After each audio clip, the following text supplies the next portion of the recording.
मराठा आंदोलक मनोज जरांगे आणि मंत्री बावनकुळे यांच्या संदर्भातली नेमकं काय घडलेलं आहे, वार प्रतिवार कसे झालेले आहेत, सविस्तरपणे बातमी बघूया।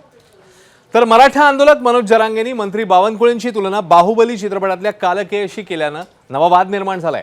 कालकेयचे डायलॉग म्हणत जरांगेंनी आपल्या भाषणातनं बावनकुळेंची खिल्ली उडवली।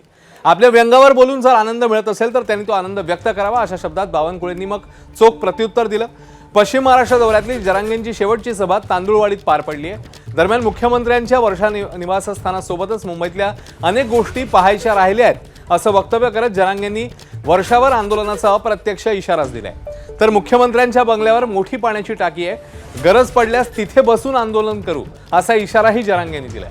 अनेकांना मिळालेली कुणबी प्रमाणपत्र रद्द झाल्याने जरांगे चांगलेच आक्रमक झाले आहेत। त्यामुळे पुन्हा एकदा सरकारला ते जेरी सांडणार की सरकार जरांगेंना थोपवणार पाहणं महत्त्वाचं आहे।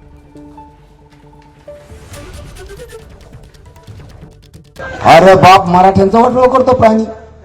तुम्ही ती बाहुबली पिक्चर बघितला नाही? त्याच्यात एक कल्की आहे बघा, कल्की।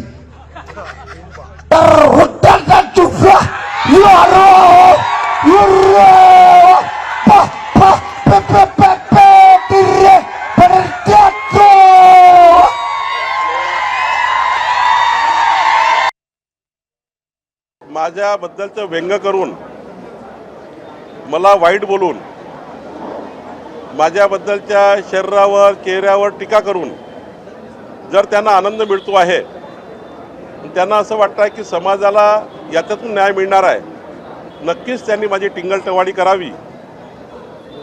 खरं तर मी कधी वाईट वागलो नाही, कधी जातीभेद केला नाही। खरं तर मराठा ओबीसी याही वादात कधी पडलो नाही। पण जाणीवपूर्वक या ठिकाणी मला असं वाटतं की काय गैरसमज झाले मला माहिती नाही।